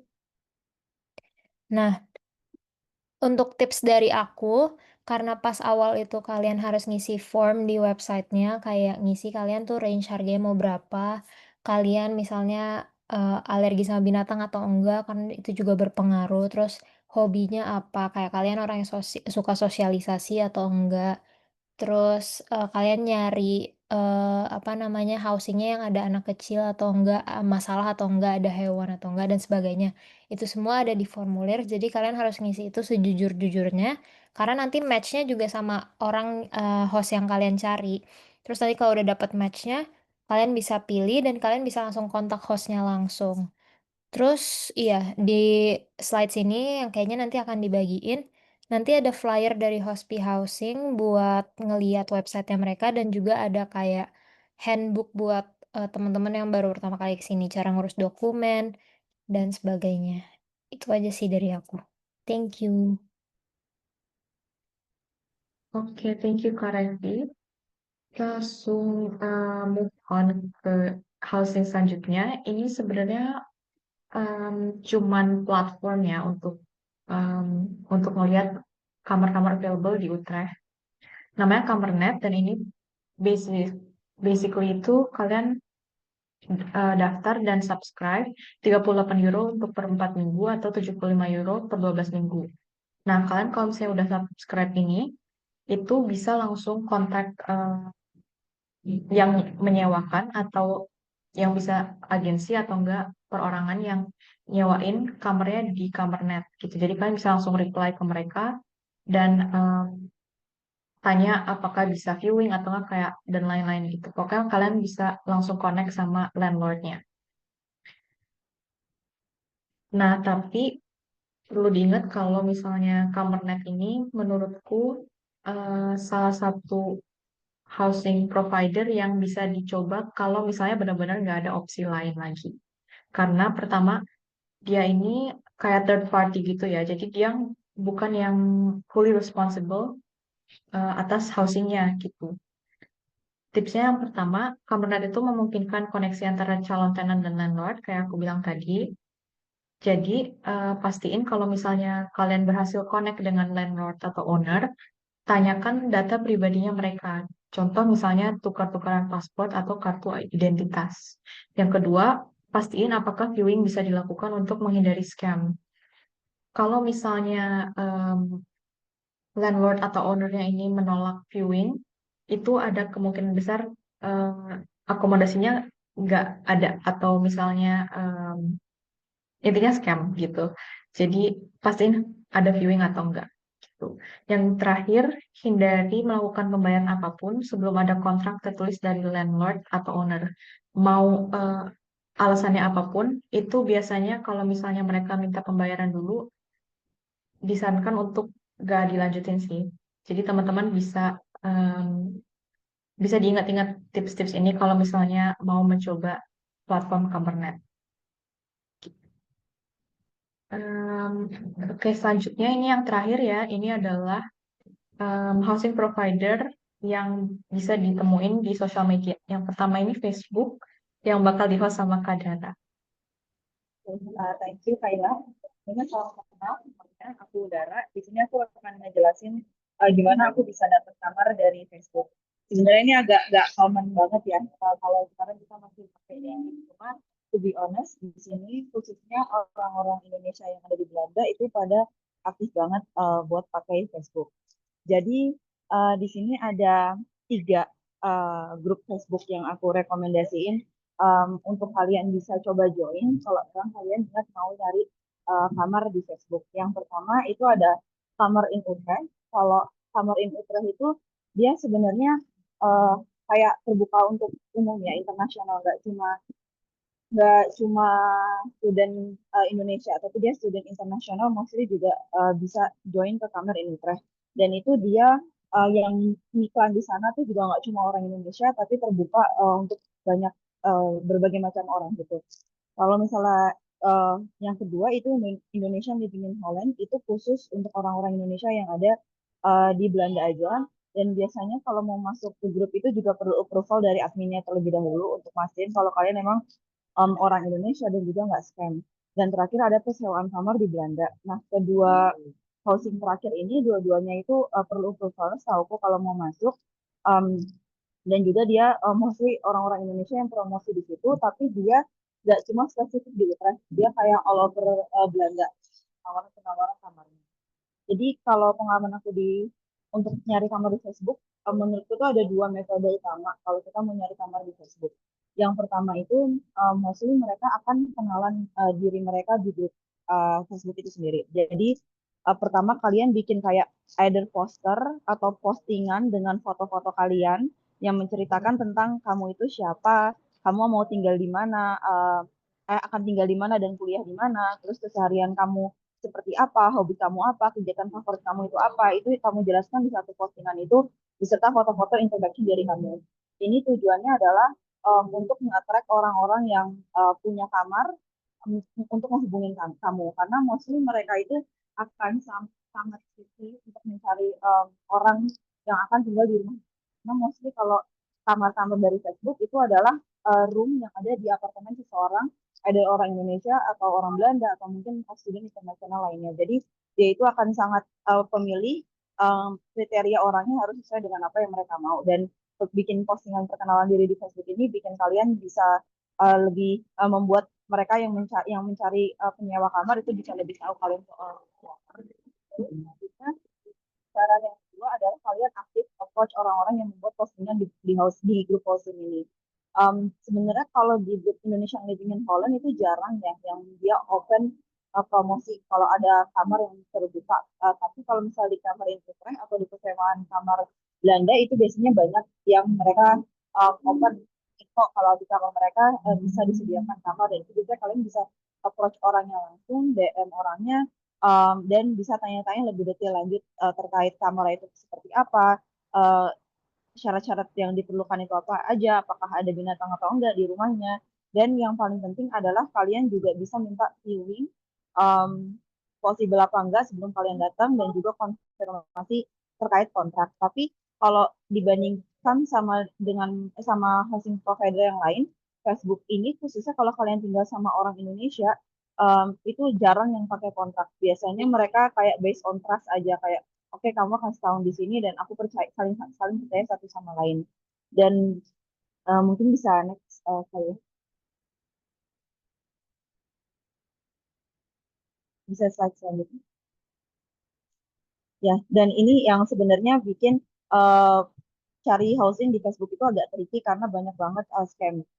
Kalau misalnya kalian menemukan iklan yang harganya sangat murah, itu mostly akan scam. Jadi kalau dari tipe housing sendiri, terutama dari segi harga, mostly harga rata-rata yang ada di Utrecht itu paling murah sekitar 650, sudah jarang banget.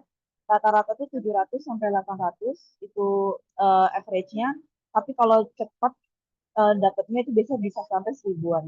Dan yang perlu di note, mostly kalau lewat Facebook, kamarnya itu adalah room. Jadi ada orang punya apartemen dan dia nyewain kamarnya yang kosong.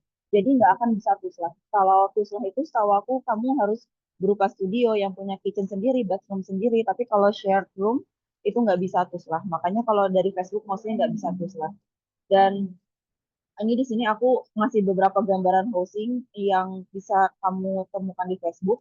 Dia tuh mostly share kamar. Biasanya kalau misalnya tinggal sama orang Indonesia, dia itu either sama mahasiswa PhD yang open kamar, atau keluarga Indonesia yang tinggal di Belanda, atau emang pekerja Indonesia yang tinggal di Belanda gitu aja. Tapi ada juga biasanya student internasional yang mereka itu punya kamar misalnya 4 sampai 5 satu apartemen, dan itu mereka nyari roommate gitu. Itu juga ada case-case yang kayak gitu. Nah, kalau dari aku tipsnya adalah karena kalau dari Facebook itu butuh cukup sangat proaktif ya. Jadi setiap kalian mesti aktif untuk kontak orang-orang yang emang open housing provider, open housing untuk disewakan. Terus juga perhatikan masing-masing profil orang yang lakuin promosi, apakah mereka trusted atau enggak. Dan yang kedua adalah kamu juga perlu ngasih penjelasan tentang diri kamu dengan sedetail-detailnya yang bisa membuat mereka itu tertarik untuk approach kamu sewa kamar di tempat mereka. Dan yang terakhir adalah beware of scam. Jadi kayak yang udah tadi aku info dicirikan dengan harga yang murah. Kalau misalnya kamu ada dapat iklan, mostly itu dia iklan dari orang luar ya, bukan yang di grup Indonesia. Itu biasanya yang di grup Kamer in Utrecht atau grup lainnya yang lebih internasional itu banyak banget scam. Dan dia biasanya harganya kayak menawarkan hanya dengan harga 600 atau 650 atau even under itu biasanya udah sangat perlu dicurigai. Dan juga biasanya dia nggak mau menerima viewing atau dikunjungi dulu sebelum deal. Jadi dua hal itu yang menurutku perlu banget untuk diperhatikan untuk kalian terhindar dari. Kalau dari aku untuk Facebook itu aja. Untuk WhatsApp sepertinya bisa dilanjutkan nih sama Rozi. Thank you, Dara. Kayaknya udah dijelasin semua soal tips dan triknya sama Dara. Jadi mungkin mau menjelaskan soal WA aja. Jadi selain Facebook, teman-teman juga bisa mengakses grup housing in Utrecht yang ada lewat WhatsApp gitu, jalur komunikasi kita sehari-hari. Nah, teman-teman bisa dilihat ini ada dua gambar gitu, screenshot yang ada dalam jadi perbincangan yang ada di grup housing in Utrecht. Jadi sebenarnya grup ini adalah pertemuan antara supply and demand. Jadi penyedia kamar dengan pencari kamar gitu. Nah, misalnya yang di sebelah kiri teman-teman bisa lihat bahwa ini adalah penyedia kamar. Jadi mereka akan mengiklankan kamar mereka gitu ya. Jadi mereka bisa ngasih lokasi, terus kemudian alamat, keuntungan apa aja, fasilitas yang akan teman-teman dapat gitu. Jadi mostly hampir sama seperti apa yang Dara jelaskan tadi, bahwa mostly akan sharing dengan, jadi mulai dari toilet, mulai dari kitchen, mulai dari kalau misalnya dia ada living room juga, mereka mostly itu akan sharing gitu. Nah, terus juga yang ya itu include semuanya ya, kulkas, terus mesin cuci, segala macam itu bakal mereka juga akan cantumin harga biasanya. Jadi estimasinya itu udah biasanya kalau yang di provide di WA itu udah include semuanya gitu. Yang aku dapat juga begitu. Kita include air, listrik, wifi dan lain-lain semuanya gitu. Nah, terus ini juga teman-teman di grup housing juga biasanya bisa untuk meminta atau menjelaskan gitu bahwa teman-teman butuh dari kapan sampai kapan dan lain-lain gitu. Nah, tips dan trik dari aku adalah yang pertama adalah hampir sama kayak Dara, sesuaikan dengan kondisi. Di sini dia juga bilang bahwa ini sorry agak kepotong gambarnya. Jadi house sharing dengan family yang punya 2 kids. Nah, dia kebetulan PhD student di Universitas Utrecht juga. Nah, jadi apa namanya? Jadi mungkin kalian bisa cocok-cocokin dengan kondisi yang ada atau requirements yang ada. Misalnya kamu pernah punya pengalaman tinggal bersama, terus kamu orangnya bersih, kamu juga suka anak kecil misalnya, ya pokoknya disambung-sambungin aja kalau emang itu cocok lah sama penyedia housingnya. Jadi, nah yang kedua, aku punya tips juga supaya ketika misalnya ada iklan langsung di Utrecht, jadi sering-sering untuk lihat, apalagi di rentang waktu pencarian yang lagi banyak itu. Jadi langsung chat ke landlords dan landlady-nya gitu. Next. Ya ini contohnya aja. Nanti prosedurnya kalau teman-teman mau mau masuk ke grup, nanti bisa langsung chat aku. Kebetulan aku adminnya juga, nanti aku langsung invite ke grup housing in Utrecht. Gitu aja, thank you Kayla dan teman-teman. Oke, thank you Kak Rosi. Kak Vidya bakal lanjutin soal keluar to slide. Oke, thank you teman-teman semua yang udah sharing. Dari tadi aku pantau dari kolom chat, kayaknya banyak banget teman-teman yang tertarik tentang Hurtuslah ini ya.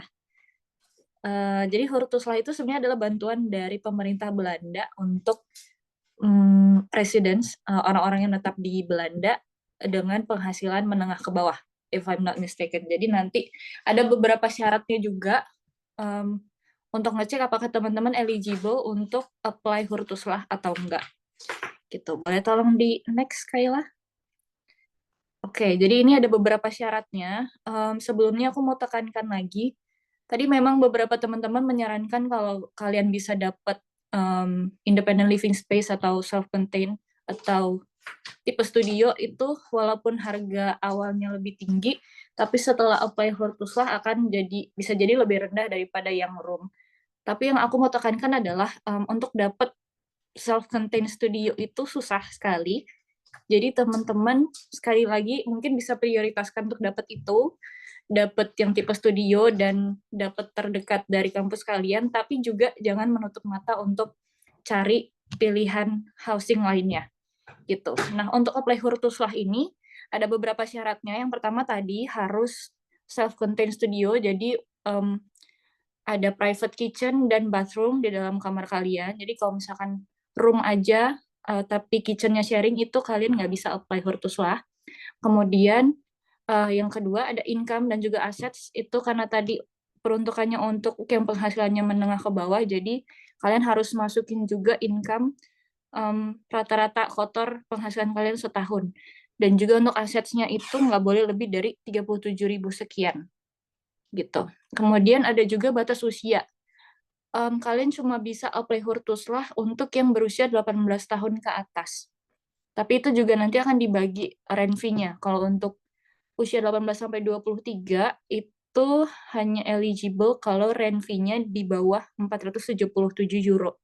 Which is di Utrecht itu akan sangat susah sekali, hampir mustahil untuk dapat tipe studio dengan rent fee segitu. Gitu. Tapi untuk yang usia 23 ke atas mungkin masih lebih fleksibel. Kalian bisa cari tipe studio dengan rent fee di bawah 900. Kalau tadi Mas Faiz sempat sharing Canvas sudah nggak bisa, itu karena rent fee-nya udah di atas 900 euro di tahun ini. Gitu. Tadi aset sudah, kemudian syaratnya juga harus punya BSN. Tadi mungkin Kayla udah sempat mention juga, kalian harus cari rumah yang bisa registrasi ke municipality. Itu penting juga karena kalian harus punya BSN. BSN itu semacam nomor registrasi atau mungkin kalau di Indo kayak NIK gitu ya. Jadi untuk setiap orang yang tinggal di Belanda lebih dari 3 bulan itu harus punya BSN. Syaratnya harus mendaftarkan alamat tempat tinggalnya. Nggak semua housing, nggak semua room yang bisa teman-teman dapat itu bisa untuk diregistrasikan ke municipality. Jadi itu juga salah satu yang teman-teman harus catat, itu hal penting yang harus teman-teman perhatikan gitu. Itu juga jadi syarat untuk apply Hurtuslah. Kemudian terakhir ada residence permit. Teman-teman pasti nanti akan dapat residence permit, itu salah satu yang harus diurus juga ketika pertama kali sampai di Belanda. Ini contoh di sebelah kanan teman-teman bisa lihat contoh form untuk apply Hurtuslahnya. Jadi nanti teman-teman bisa isi basic rent-nya berapa, kemudian ada service cost-nya juga berapa bisa diisi di situ, aset dan sebagainya.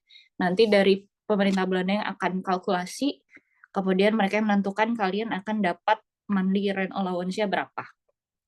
Gitu.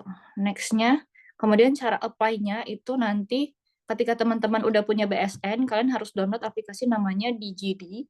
Itu adalah aplikasi dari pemerintah Belanda untuk kalian bisa akses segala fasilitas dari pemerintah kayak misalkan ini housing, kemudian juga kesehatan dan sebagainya.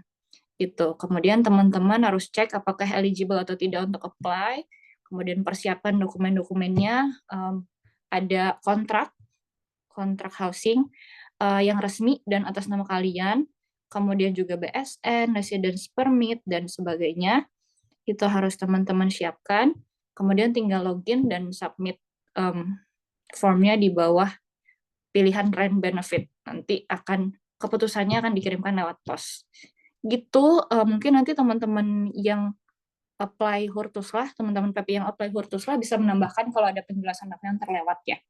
Aku Jadi ada tadi, tambahan sedikit untuk ya Hurtuslah. silakan Mas Hendrik. Jadi Hurtuslah tuh kalau nggak salah dihitungnya tuh per bulan full, 1 bulan full. Jadi kalau kayak case-nya aku tuh masuk apartemen itu bulan Agustus, bulan Agustus pertengahan, let's say tanggal 25 Agustus sampai sampai akhir bulan Agustus itu nggak diganti. Jadi misalkan kamu daftar tuslahnya itu bulan Oktober, nah itu nanti yang dihitung tuslahnya itu selama 2024 itu dari Septembernya, pokoknya yang full, bulan yang full, jadi September, Oktober, November, Desember.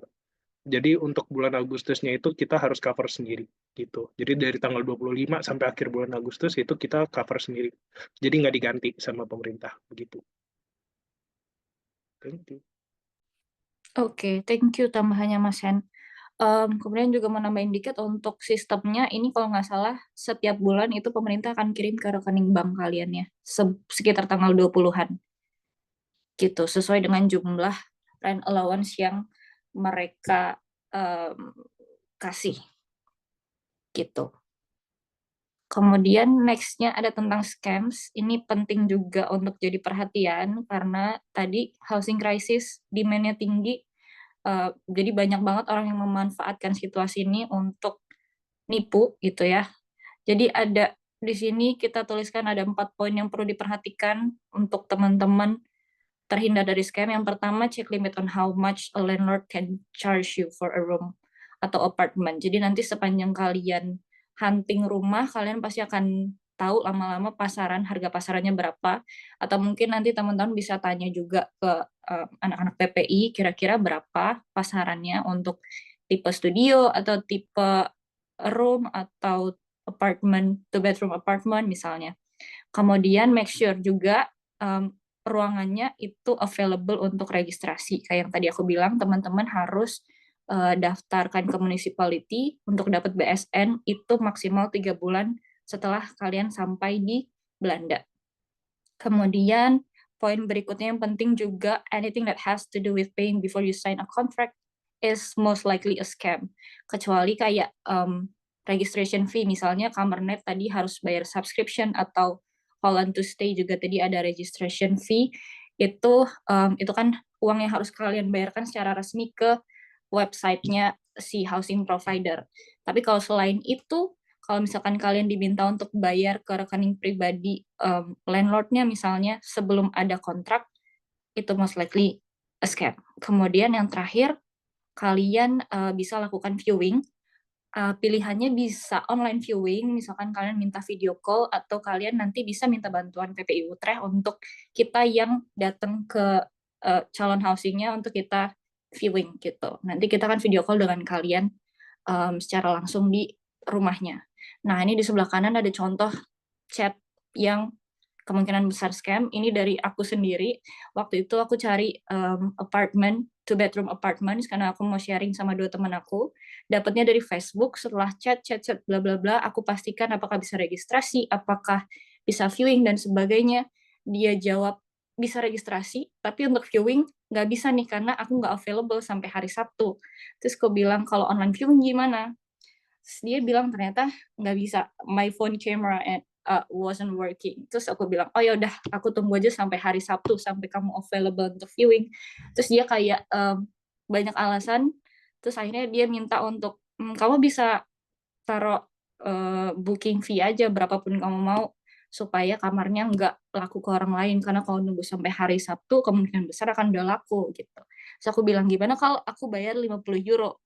Itu adalah jumlah yang aku ikhlaskan kalau misalkan ini ternyata scam gitu. Terus dia bilang kayaknya minimum amount-nya 100 euro gimana.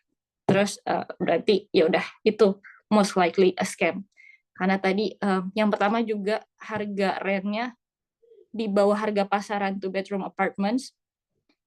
Kemudian juga nggak bisa viewing dan dia minta bayar booking fee sebelum ada kontrak, jadi itu most likely scams. Nah, teman-teman ini harus perhatikan juga, jangan sampai kalian mau kesini mau belajar, mau cari rumah, tapi ternyata harus boncos karena kena tipu. Itu penting, hati-hati. Kemudian selanjutnya ada poin tentang HUR komisi. Ini mungkin akan dibantu jelaskan sama Mas Dino, silakan.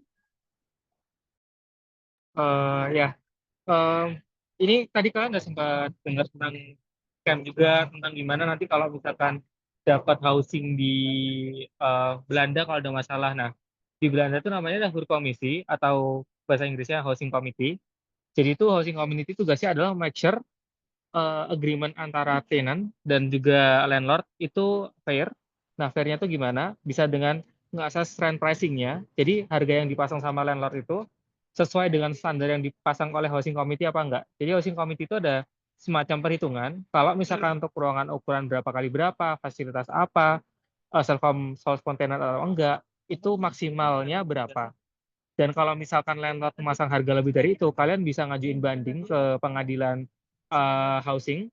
Nah, di pengadilan housing itu kalian bisa ngajuin, oh ini nggak sesuai ketentuan. Nah, nanti kalau kalian menang, itu nanti harga yang diset sama landlord akan harus diturunin sesuai dengan perintah dari pengadilan. Itu termasuk ke rent reduction request. Nah, selain itu kalau kalian baru dapat kontrak yang temporary, itu kalian juga bisa minta tolong ke komite ini, itu kira-kira kontrak yang dikasih itu legit atau enggak, atau sudah cover semua yang harusnya di cover apa enggak. Dan kalau misalkan dari situ masih ada disagreement antara kalian dengan landlord, itu juga mereka bisa bantu mediasi. Misalkan settlingnya gimana, kira-kira kalau ada masalah mungkin depositnya atau masalah ketika kontraknya selesai, itu mereka bisa bantu. Nah, ini juga nggak hanya ke mediasi secara kekeluargaan aja. Jadi kalau emang harus dibawa ke meja hijau, itu mereka juga bisa nge-provide legal bantuan. Nah, itu bisa diakses di link yang aku masukin di sini ya, huurkommissie.nl di situ. Kalau ada apa-apa. Itu aja sih kalau dari aku. Oke, thank you Kak Dino. Selanjutnya ini yang terakhir kita punya online viewing by PPI Utrecht. Mungkin bisa dijelasin lebih lanjut sama Caleb. Ya, halo, aku Caleb dari Divisi Kemitraan dan Kewirausahaan. Jadinya kita ada online viewing. Misalnya kalian belum bisa viewing atau belum nyampe Belanda untuk viewing, kalian bisa kontak kita. Ini berguna untuk meluruskan informasi, terus bisa tahu ini scam atau enggak, dan untuk lihat bagaimana situasi ruangannya juga. Ya, itu aja sih. Bisa kontak kita kalau emang udah ketemu.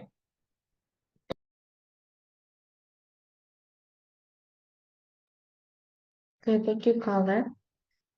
Jadi teman-teman untuk info housingnya sampai situ dulu. Dan sesi selanjutnya ini kita punya Q&A. Jadi kalau teman-teman punya pertanyaan boleh langsung di send chat atau langsung unmute aja. Itu ya Kak.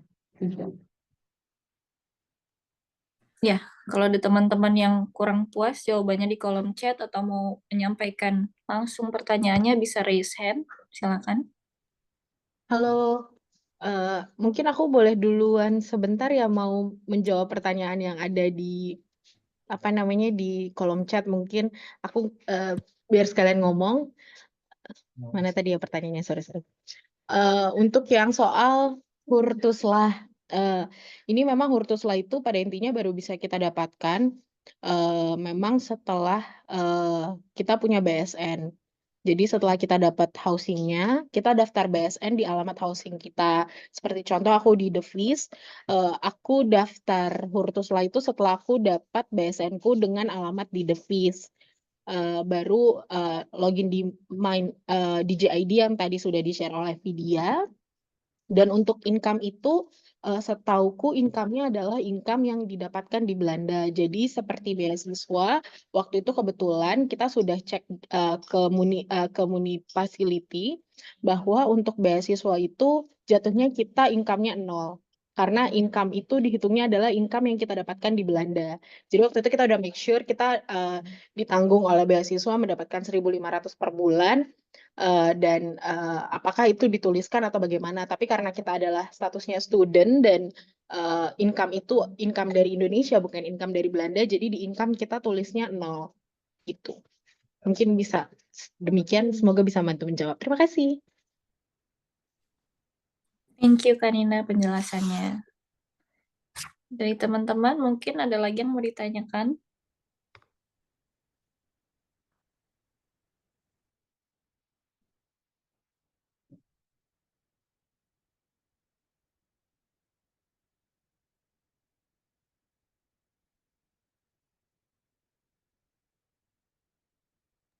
Ada tuh kayaknya, Baik. Dari Kak Tiara ya. Boleh unmute aja, Kak.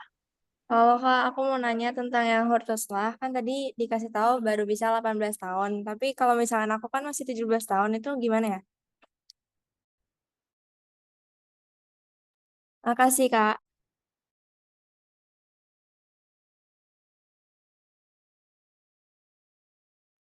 Aku bantu jawab aja ya.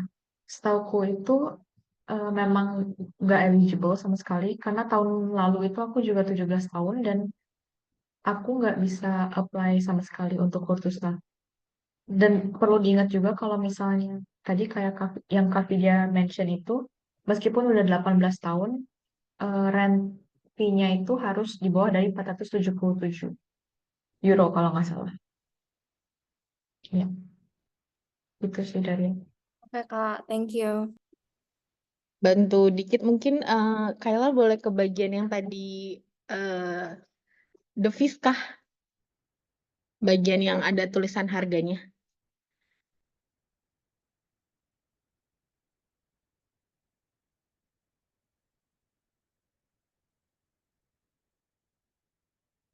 Ya, setelahnya. Oke, baik. Sebelumnya, ya. Oke, jadi memang kebetulan sejauh ini yang saya tahu juga di Utrecht itu housing yang memang eligible untuk dapat tuslah itu di The Fees. Karena dia bisa teman-teman lihat ini untuk yang dia single medium maupun yang double large itu dia di harga basic rent itu paling tinggi di 900,07. Jadi dia masih bisa untuk apply tuslah bagi teman-teman yang berusia di atas 23 tahun. Dan untuk teman-teman yang under 23, dalam artian 18 sampai 23, teman-teman itu bisa coba dapetin di yang cluster studio. Karena dia juga bisa untuk dapat tuslah. Karena di basic rent-nya masih di 477,20. Memang, tapi sekali lagi untuk mendapatkan The Fees ini memang agak sulit teman-teman karena di websitenya itu dia hanya mengupload yang availability-nya itu ya hanya di weekdays, di akhir bulan sampai di awal bulan dan itu memang sistemnya siapa cepat dia dapat gitu. Gitu. Terima kasih. Ya, thank you Kanina. Ada pertanyaan juga di chat kalau war yang di reserve accommodation tanggal 20 Mei ya. 20 Mei itu harus benar-benar cuman pilih salah satu antara SSH, Sure, atau Plaza ya. Mungkin yang tinggal di reserve housing bisa dibantu. Iya, aku bantu jawab. Setauku benar. Jadi begitu kalian sudah selesai, setauku tuh bahkan waktu registernya, kalian hanya bisa register ke salah satu pilihan antara SSS, Sure, atau Kasa. Jadi saya ingatku, once kalian udah dapat, misalkan SSI ya, udah di approve sama UU, kalian dapat di situ, kalian nggak bisa daftar ke Zero atau Plaza sama sekali. Seperti itu sih. Jadi dari awal udah di limiting gitu. Cuman nggak tahu mungkin tahun ini beda. Tapi setauku yang pasti ketika kalian udah booking, misalkan kalian udah dapat multiple booking gitu ya, kalian cuman bisa dapat salah satu gitu sih. Sistemnya otomatis reject gitu. Jadi mending dari awal di make sure kalian mau ngambil reservasi yang mana. Itu aja sih dari aku.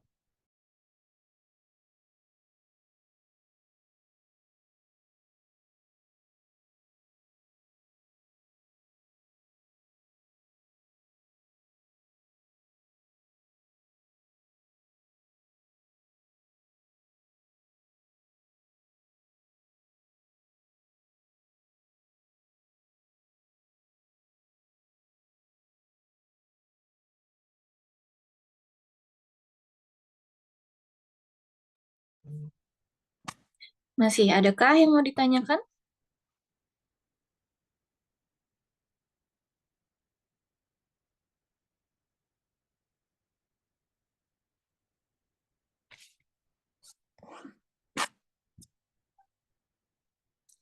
Mungkin aku mau tambahin dikit aja ya tentang proses pencarian tempat tinggal di Belanda ini memang sesulit itu dan se-stressful itu.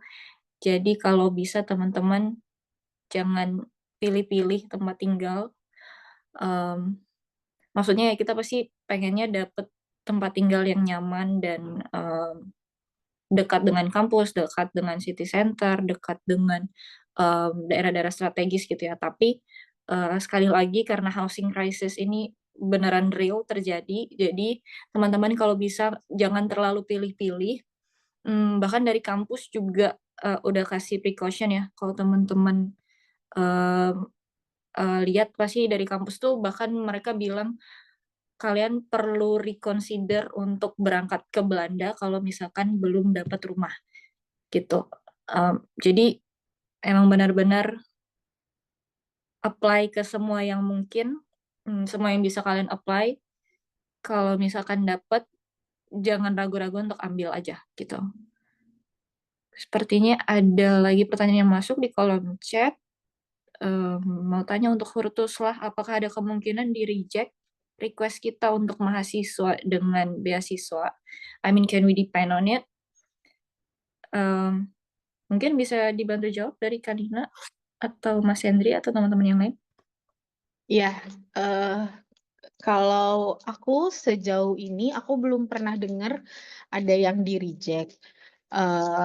Jadi sih harusnya selama teman-teman dengan apa namanya nanti tuh apply-nya online, kita ngisi form gitu di website Main2Slahnya. Jadi isi aja sesuai dengan yang ada penjelasan di websitenya. Ini isiannya apa, diisi aja. Jadi setauku aku belum pernah dengar ada yang di reject untuk requestnya sih setauku gitu. Pun kita dengan beasiswa karena aku juga dengan beasiswa LPDP kebetulan. Jadi aku apply dengan tadi yang aku sampaikan bahwa aku tulis pendapatannya 0 karena itu kebetulan kita sudah konfirmasi ke pihak Main2Slahnya sendiri bahwa memang yang harusnya kita tulis itu 0 karena pendapatan kita itu income-nya itu dihitung adalah income dari Belanda bukan income dari Indonesia gitu. Begitu. Kalau dari aku sih kayaknya kemungkinan untuk di reject sih pasti ada. Maksudnya kayak ada aja kayak gitu. Kayak aku seperti yang aku bilang, kayak di tempatku di Amersfoort itu ada pajak-pajak seperti pajak tanah, pajak air itu aja aku minta remisi itu sama kayak aku daftar tuslah lagi. Jadi aku nggak cuma daftar tuslah di rumah, tapi aku daftar tuslah untuk tanah, untuk bayar air itu aja ditolak gitu. Jadi kayaknya mungkin adanya penolakan untuk Hurtuslah. Jadi kayak perlu dicek lagi untuk terutama untuk yang mahasiswa ya, karena itu untuk yang beasiswa karena itu kan jatuhnya takutnya dianggapnya sebagai income atau apa dan aku nggak yakin di situ. Jadi mungkin ya itu seperti yang Mbak Nina tadi udah bilang, mungkin perlu ada pengecekan lagi di Main2Slahnya atau bisa langsung hubungin ke municipality-nya atau bahkan bisa langsung hubungin beasiswanya untuk nanya ini tuh enaknya gimana. Dan kalau untuk ngerjain Hurtuslah dari pengalamanku sendiri, aku minta bantuan dari teman-teman PPI juga, tapi aku juga minta tolong dari teman-teman internasional yang ada di gedungku. Jadi kayak aku kenal beberapa teman yang ada di Amersfoort, Benjamin tempatku tinggal. Nah itu mereka juga isinya kayak gimana, itu gitu biasanya kita ngerjain bareng-bareng. Jadi kayak memperbesar kemungkinan untuk dapat Hurtuslahnya karena kan ya kamar kita sama, jadi kalau diisi sama, siapa tahu bisa berhasil atau enggak gitu. Ya banyak hack-hacknya biasa kayak gituan, tapi itu biasanya along the way sih. Itu aja. Oke, thank you guys. Aku mau tambahin dikit, Kak Trusina, kalau kamu tanya, can we depend on it? I would say do not depend on it. Mungkin teman-teman dengar info tentang Hurtuslah ini kayak angin segar ya, karena bisa mengurangi beban bulanan teman-teman pasti. Tapi kalau menurut aku jangan bergantung sama Hurtuslah. Kalau kalian cari rumah, harus pastikan kalian sanggup dulu untuk bayar itu secara full. Jadikan Hurtuslah ini kayak bantuan, karena memang ini bantuan gitu. Tapi kalian harus pastikan kalau kalian sanggup dulu bayar secara full. Gitu ya. Tadi udah banyak tips yang di-share sama teman-teman.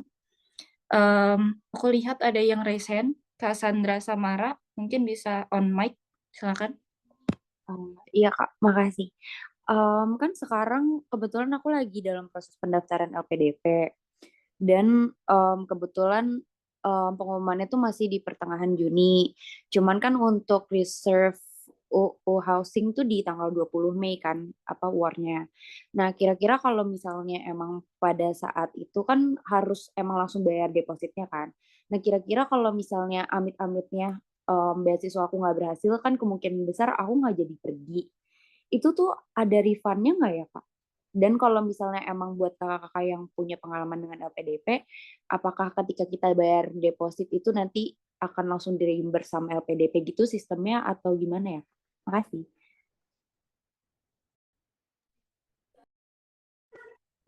Oke, thank you Sandra pertanyaannya. Teman-teman yang lain mungkin ada yang bisa bantu sharing pengalamannya.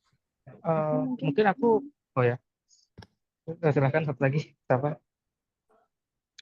Oh, aku aja ya.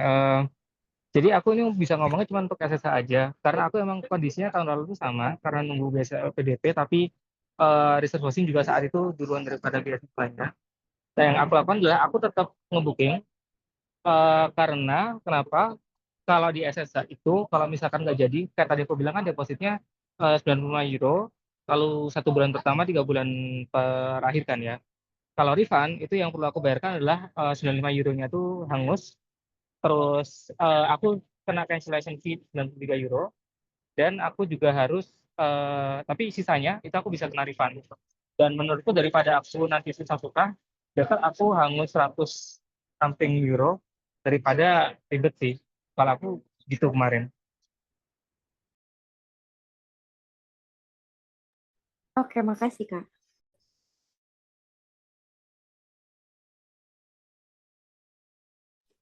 Oke, sudah terjawab ya Kak Sandra. Di kolom chat juga ada Kak Mega Ayu yang pertanyaannya kurang lebih sama ya. Mungkin tadi kurang lebih udah terjawab, dibantu juga dari Mas Faiz di kolom chat. Jadi memang walaupun kita dapat beasiswa full, tapi memang di awal harus punya modal sendiri dulu, terutama untuk cari housing ya. Gitu. Dan tadi kayak yang di-sharing Mas Dino juga, kadang-kadang harus merelakan daripada nggak dapat sama sekali. Gitu. Mungkin aku mau nambahin boleh sih dia. Iya, silakan. Ya, kebetulan aku juga kayak Mas Dino ya case-nya. Cuma case-nya adalah aku nggak nyari housing dulu sebelum pengumuman LPDP. Jadi depends on after LPDP. Dan itu kita mungkin cuma bisa bergantung, kita nggak bisa bergantung ke reserve housing jadinya. Kita cuma bisa bergantung either ke provider lainnya kayak Holland to Stay, Summernet atau Facebook itu dan grup WhatsApp itu salah satu yang bisa kita depends on untuk nyari housing. Itu sih opsi lainnya. Jadi kalau misalnya emang kalian nggak dapat kesempatan untuk dapat reserve housing, masih ada opsi lainnya yang bisa kalian untuk cari housing juga. Thank you. Yes, betul. Thank you, Dara. Jadi kalau kamu tanya, mungkin nggak untuk baru start cari rumah di mid-Juni, mungkin masih ada kemungkinan untuk dapat, karena kita juga kayak gitu, tapi ya lebih stressful aja. Kalau kalian mulai start untuk cari rumah lebih awal, bakal lebih tenang dan bisa dapat lebih awal, mengurangi tingkat stres aja. Tapi apakah mungkin dapat atau enggak setelah mid-Juni? Mungkin.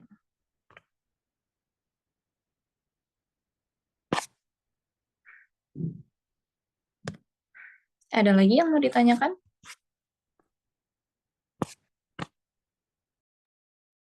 Udah nggak ada kayaknya Kak Vidya. Tapi memang ini ya, aku nambahin dikit, memang informasi yang didapatkan pada webinar kali ini pasti kan banyak gitu. Mungkin untuk beberapa teman agak overwhelmed di tengah preparation teman-teman juga. Ya yang jelas pahami perlahan saja gitu, pun kita juga akan kita semua akan dapat housingnya pada waktunya gitu. Rezeki-rezekian juga kadang. Tapi yang jelas nggak perlu semuanya dicoba ya. Kalau misalnya teman-teman mampu ya bagus, tapi Kalau emang ya mampunya 1, 2, 3 platform yang bisa dicoba, ya silakan dicoba gitu. Paling gitu aja sih, pelan-pelan aja, nggak usah stres, santai aja. Insya Allah kita juga bisa membantu perlahan gitu. Semoga kita bisa bertemu teman-teman di Utrecht semuanya.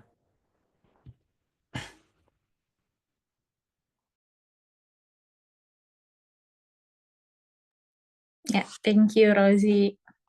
Ya, pasti informasi yang teman-teman dapat hari ini banyak banget. Tadi juga Kak Shovan Sofan Fiangga ya di chat sempat bilang mau dicerna dulu sepertinya. Ya, silakan pelan-pelan aja. Nanti kita juga akan share slide-nya dan recording-nya. Kalau nanti teman-teman sepanjang perjalanan pencarian rumah dan mungkin ada pengurusan dokumen-dokumen lain mengalami kesulitan, bisa juga hubungi kita, PPI Utrecht, bisa lewat DM, IG, atau mungkin lewat WhatsApp hotline PPIU. Kita akan dengan senang hati membantu sebisa kita di sini. Gitu. Oh iya, nambahin juga, kita kan udah ngundang kalian ke grup angkatan ya, jadi kalau ada apa-apa bisa share di situ aja.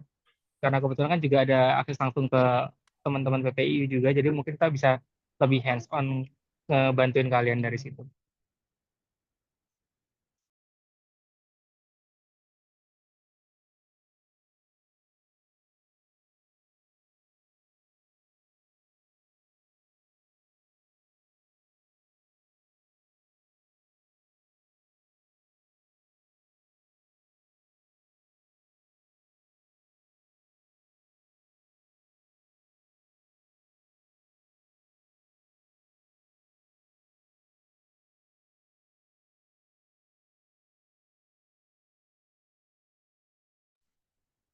Oke, kayaknya cukup segitu dulu ya untuk sesi webinar kita hari ini. Thank you juga teman-teman yang udah join. Thank you udah menyimak webinar kita. Semoga nanti kita bisa ketemu di Utrecht.